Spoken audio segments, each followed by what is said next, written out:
The first mural reveals a horrific Darth Vader-like figure wearing a Nazi general uniform and a gas mask.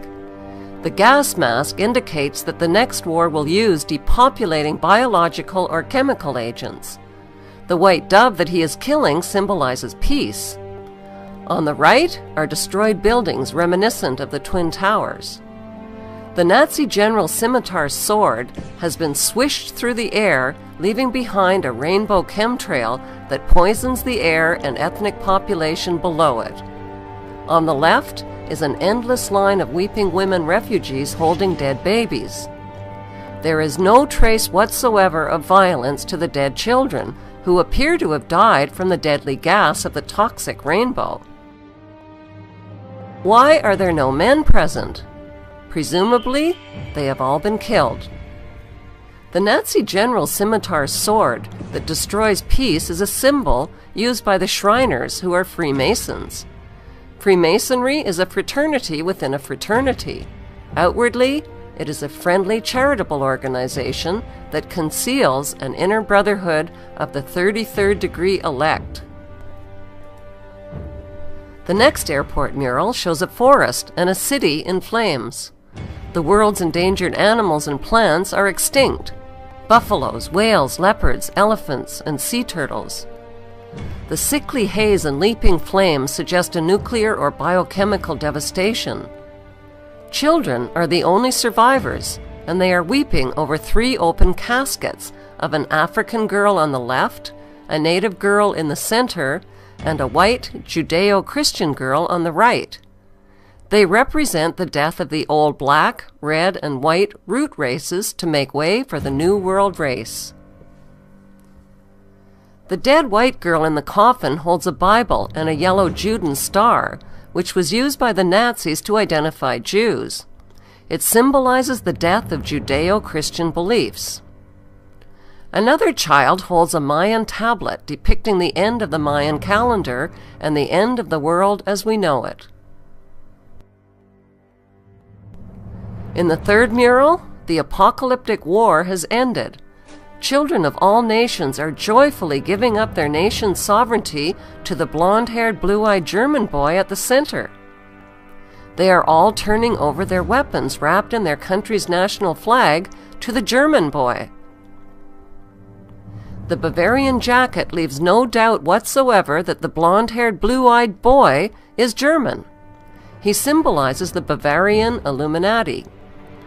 With an iron fist, the German boy destroys the weapons of war symbolized by the Nazi general's sword. The German boy uses a hammer, which symbolizes the hammer and sickle of communism. In the foreground, the Nazi general is dead, with doves of peace perched on his corpse. The German boy symbolizes a world leader and savior who brings peace through communism to a devastated world. Who is this boy that the world gives up their flags and weapons to? We know he is German, with blonde hair and blue eyes, like Prince William, who posed as a boy for this Papua New Guinea stamp. Prince William's father is the son of Prince Philip and Queen Elizabeth, whose surnames were changed to cover up their German identities.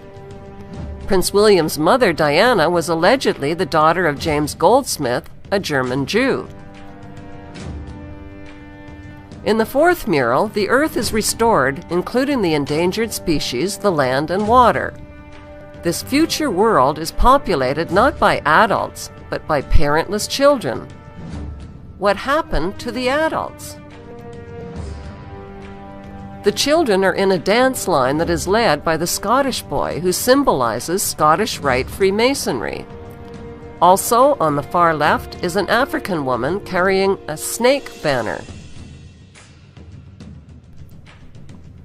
The parentless children of the world are celebrating the New World religion as they gather around and touch the light of Lucifer, who appears as a genetically engineered plant.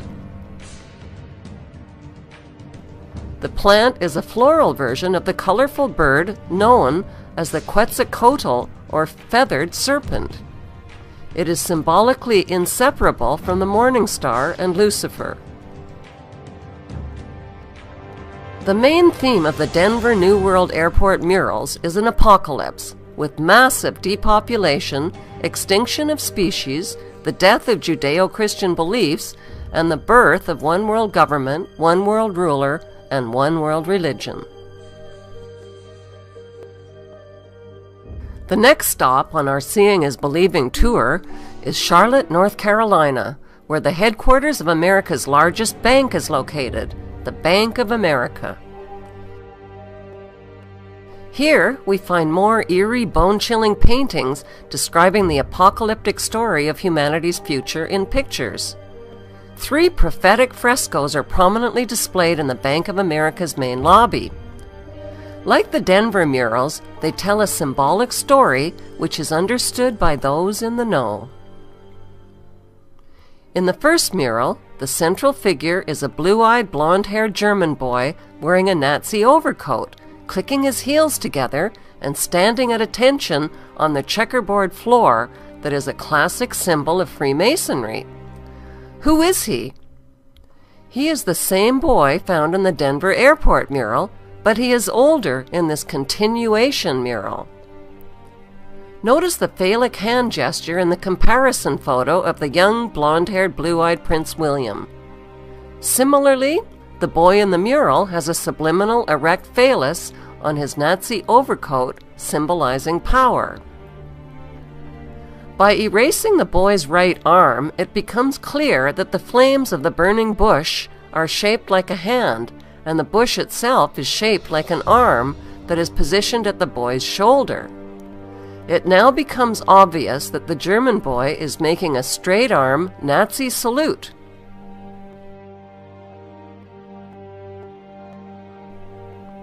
Prince William's Knight of the Garter crest is a gold lion. The image of the gold lion is subliminally embedded into the blonde hair of the German boy in the mural. Notice the Egyptian pyramid and black sun behind him. The second fresco in the Bank of America's lobby is an apocalyptic concentration camp where resistors are incarcerated. In the background, industrial burning suggests a crematorium. The back and side wall are strung with barbed wire. Hazmat Marines carrying rifles are seen in the crowd with their Nazi Gold Eagle and flags. Notice the person wearing the white hazard protection gear. The hazard protection gear symbolizes a pandemic, biochemical, or nuclear warfare. This is the same apocalyptic theme found in the Denver mural, in which the Nazi general is wearing a gas mask. Overhead, the elite are hovering and celebrating like gods, circling free and naked in their wealth and power. They are energized by the chaos below, where the world population is trapped in their net.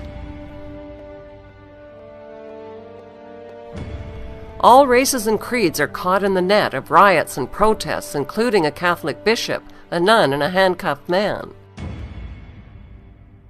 The protest signs are blank, implying they have no voice.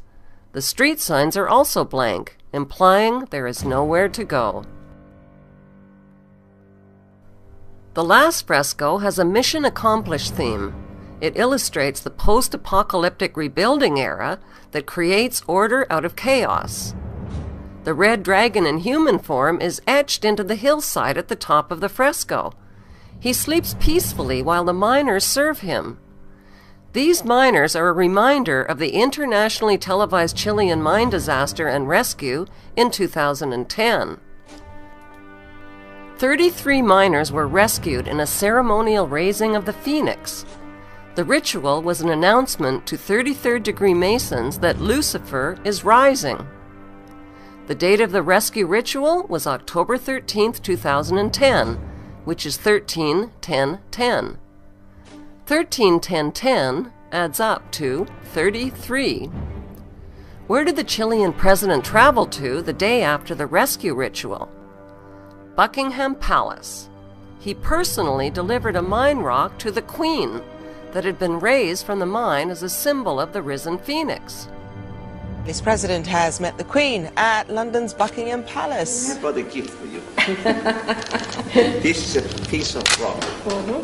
that was brought by a miner.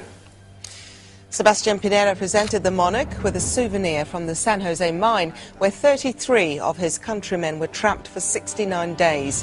Mr. Pinera, who was given 33 bottles of real ale by David Cameron, said the rock was brought up by the second miner to be rescued. The prophetic murals that are featured at America's largest airport and America's largest bank express a New World Order agenda that is hidden in plain sight. The giant images on display for all to see are designed to be understood only by a few. The commissioned murals share common themes: an apocalypse, a New World Order, and a central figure who is a blonde-haired, blue-eyed German boy. The next stop on our Seeing is Believing tour is Ellerton, Georgia.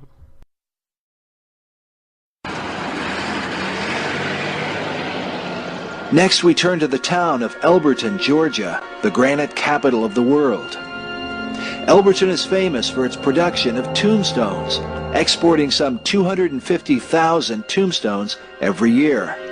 Oddly enough, the town that makes a living through death is also the home of what some consider the most threatening monument in America.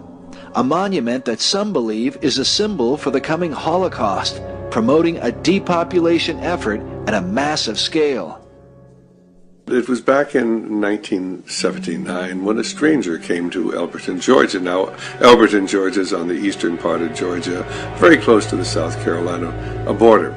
And this stranger said that he was part of a secret group, and they wanted to build a great granite monument. This was done by a guy who gave a pseudonym, came in, paid cash, had this company set these things up in 1980. Called himself R.C. Christian, but that's not his real name. It says right on the stones, a pseudonym. Nobody knows his real name because that isn't his real name. Nobody knows who put the money up other than this fictional individual. Nobody knows what secret group he represents.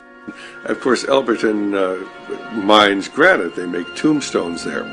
And they had the facilities to mine the granite. But he gave very, very specific directions as to how this was to be built, so that it would always be aligned in certain ways, so you'd always be able to see the North Star, so it would be aligned with the moon and with the various phases of the sun. And very, very similar to the Stonehenge that they have in England. So the Stonehenge was a Druidic monument. This was to be the American Stonehenge, or it's known as the Georgia Guidestones. And on each one of the Guidestones is this message in a different language, actually 8 different languages, are the 10 commandments that come from the dark side. And the first one is maintain the world population at 500 million in constant balance with nature, which doesn't sound too bad until you realize that we've got over 6 billion people in the world. And if we're going to maintain the world population at 500 million in constant balance with nature, we're going to have to kill off about 90% or more of the world's population. Like the Masonic dedication stone at Denver Airport, which has a time capsule buried beneath it, the Georgia Guidestones also feature a capstone with a time capsule buried beneath it. New York City is the next stop on our Seeing is Believing tour. The world's largest cathedral is a New York City landmark called St. John the Divine. It was built with funding from the Grand Master of the Masons of the state of New York.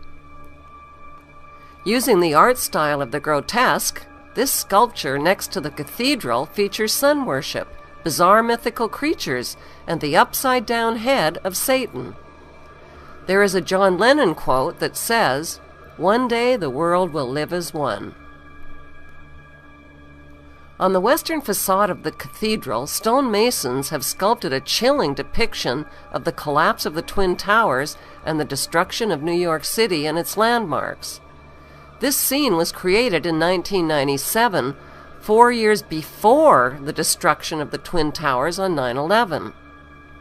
Other recognizable skyscrapers are the Chrysler Building and the Citigroup Center. The cathedral's pillar on the left shows the Brooklyn Bridge crumbling, cars and buses falling into the churning waters, and the Statue of Liberty sinking. Beneath this horrifying prophecy is the New York Stock Exchange, with street people selling all around it. The pillar on the right depicts the 4 horsemen of the apocalypse, riding white, red, black, and pale horses